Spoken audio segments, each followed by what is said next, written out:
À 19 heures locales, le cyclone tropical intense Batsirai était positionné à 38 km à l'est de Mananzar. Il apporte un vent moyen estimé à 165 km par heure avec des rafales de 235 km par heure. D'après le service de la météorologie, il se déplace en direction du sud-ouest à raison de 19 km par heure en restant globalement à un stade dangereux. Il est estimé entrer dans l'île sur Mananzar dans quelques heures. Les niveaux d'alerte ont été donc modifiés comme suit. Alerte rouge pour la région Vadvav, Fidvnan, Atsimanjefen, Atsnanan, Mangour, Analamang, Itas, Vaknakarach, Amurunmani, Otmatiach, Yurmbe et le district d'Ambatsoujazak.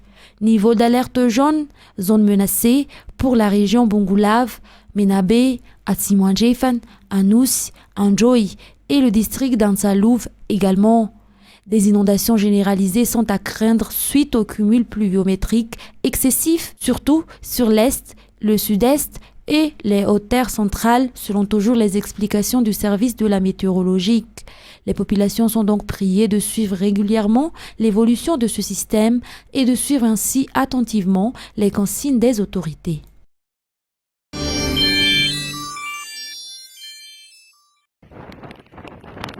Le niveau du canal des Pangalan a considérablement augmenté. La mer atteint également les villages dans le district de Mananzar, région Vadvav. Personne n'ose plus sortir du fait des conditions météorologiques. Plusieurs maisons sont inondées, plusieurs toits ont été emportés par le vent d'une extrême violence. De ce fait, 2000 personnes y sont actuellement sinistrées, un chiffre qui dépasse largement les prévisions de 1600 sinistrés. Jusqu'à présent, l'État a mis en place 15 sites d'évacuation dans le district de Mananzar. Les sites d'hébergement sont donc pleins. Certaines églises hébergent des sinistrés. Diverses aides sont déjà parvenues aux sinistrés de Mananzar, mais le député Andjiananja Norbert lance déjà un appel car ces vivres ne suffiront que pour les 3 prochains jours.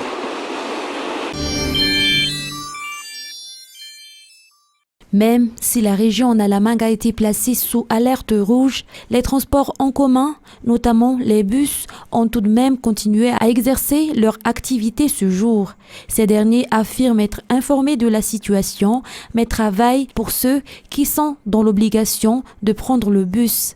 Et toujours d'après les explications des transporteurs, les passagers étaient peu nombreux ce jour. D'après ce que nos journalistes ont également pu constater ce jour, dans les rues d'Antananarive, peu de gens sont sortis compte tenu du contexte de l'arrivée du cyclone Batsirai.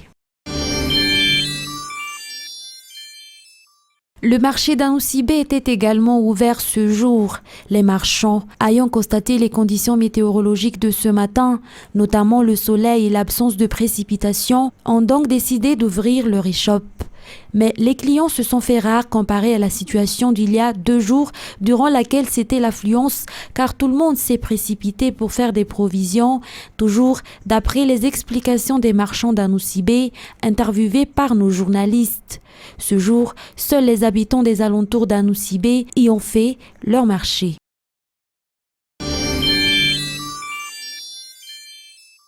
Le bilan épidémiologique publié ce jour par le ministère de la Santé publique fait état d'une baisse du nombre de décédés durant la semaine du 29 janvier au 4 février 2022. En effet, il n'y a eu que 33 décès contre plus de 50 par semaine durant les 4 semaines de janvier. Par ailleurs, 2115 nouveaux cas confirmés positifs sur 8829 tests effectués ont été également annoncés. La région Analamang, avec 1303 nouveaux cas confirmés positifs, reste toujours l'épicentre de l'épidémie. Pour les autres régions, il y a eu 146 pour Diana, 135 Sofia, 107 dans la Nos, 87 dans le Vaknakarach, 46 dans la Tsimanjefen, 46 dans la Sava, 42 dans la Otmatiach, 40 dans la Tsnanan, 33 dans le Bunglav, 23 dans la Lochamangour, 22 dans la Tsimotsnanan, 19 dans l'Yurmbe, 17 dans le Menabe, 11 dans le Vadvav et Fidvnan, 10 dans le Betzbouk, 9 dans l'Anjoy, 7 dans l'Itas, 6 dans la Mourunmani, 4 dans le Bouen et 2 dans le Mélec. Selon toujours ce rapport, 1015 patients sont déclarés guéris durant cette même période.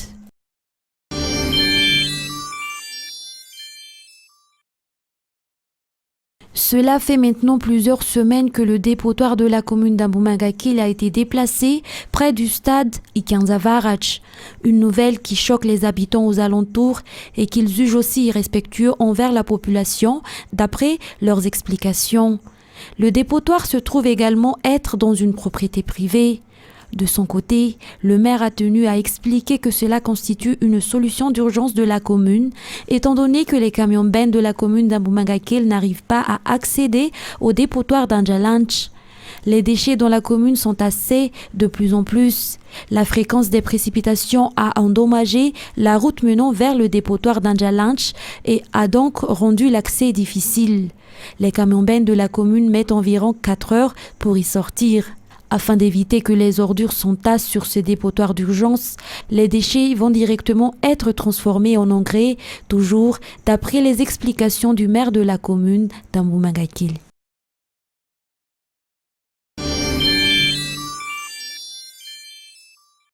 La Fédération malagasy du rugby ou Malagasy Rugby et les techniciens procèdent actuellement à la sélection des joueurs pour former l'équipe nationale pour les catégories masculines et féminines de rugby à 7 et la catégorie U20 de rugby à 15. Une sélection en vue de la préparation de la Coupe d'Afrique des 3 catégories.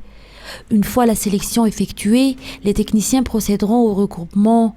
La vaccination contre la Covid-19 est l'une des conditions requises pour les compétitions internationales. Ces jeunes joueurs se présentant à la sélection Maki U20 se vont donc vacciner. La Coupe d'Afrique catégorie U20 et le rugby à 7, catégorie féminine et masculine, attendent les équipes nationales pour ce mois d'avril. Le Malagasy Rugby vise loin pour cette compétition africaine. Ainsi, plusieurs joueurs issus des régions feront également partie des sélections. Ils sont d'ailleurs particulièrement formés à cet effet.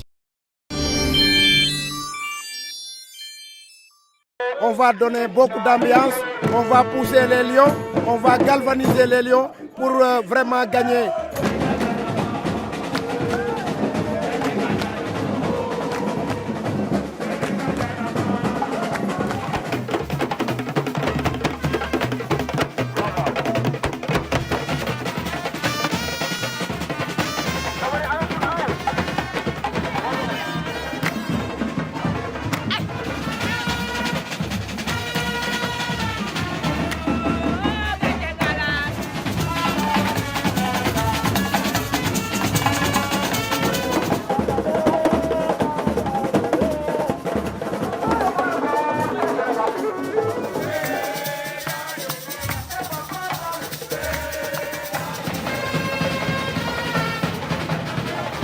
On est fiers de notre équipe, de tous les Sénégalais. Parce que tout le monde nous prie pour que nous donne la victoire finale. On a de l'espoir. On pense que cette fois-ci, ce sera la bonne. Et puis, le Sénégal mérite ça. On va gagner sur le match. Pas les tirs au but, pas les prolongations. On va gagner sur le match, sur les 90 minutes, Inch'Allah.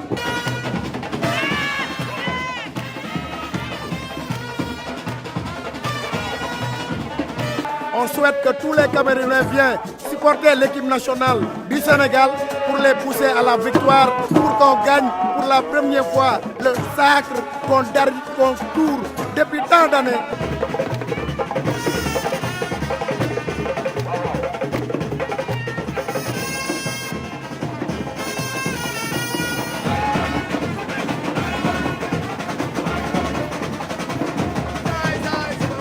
Je fais partie des gens qui portent la peinture sur leur corps, les 7 lettres du Sénégal. Tous ces gens que vous voyez à l'intérieur des 7 lettres sont venus dans des régions différentes. Ça veut dire le Sénégal en miniature. On va préparer 3 heures de temps avant la coup d'envoi pour partir tôt au stade, pousser les Lions vers la victoire. C'est la tenue, comme tu vois, c'est la tenue du mascotte avec mon nom, Paco Sénégal Rec. Sénégal Rec, ça veut dire Sénégal seulement. Je le porte, souvent je fais comme ça. Voilà. En général, quand je suis sous les gradins, comme ça, je danse avec.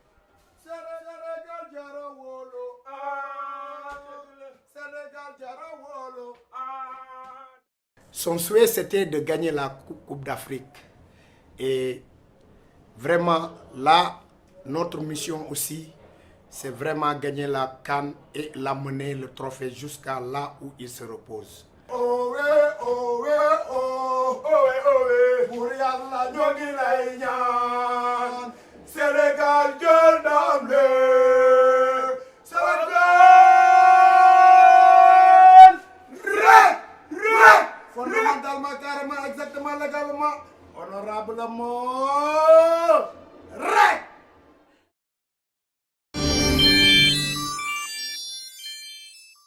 Premier grand meeting pour le Rassemblement national et sa candidate Marine Le Pen ici à Reims. Et le choix de la ville, bien sûr, n'est pas innocent puisque tous les rois de France ont été baptisés ici depuis Clovis.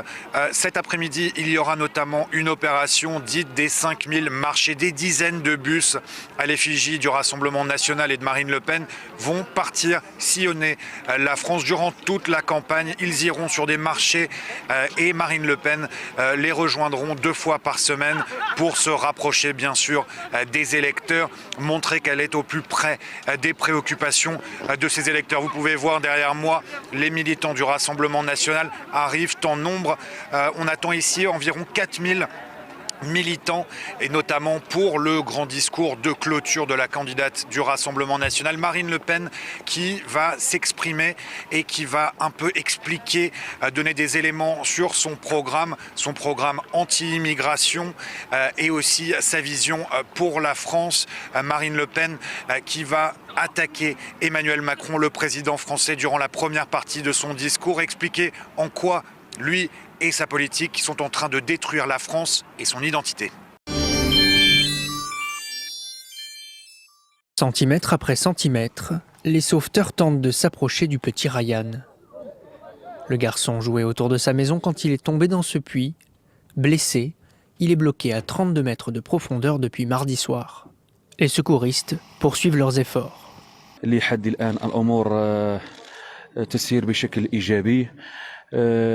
فيما يخص الحالة الصحية للطفل لحد الآن لا جديد لكن كلنا أمل إن شاء الله جميعا أن تحمل الساعات بشرى خير لجميع المغاربة إن شاء الله. Les secours ont fait appel à des pelleteuses. Ils ont creusé une gigantesque cavité à côté du puits et progressent désormais dans un tunnel à la verticale pour atteindre Ryan. Un exercice périlleux, car le sol est très friable. Pour éviter les risques d'éboulement, les centaines de villageois venus soutenir les sauveteurs ont été tenus à l'écart.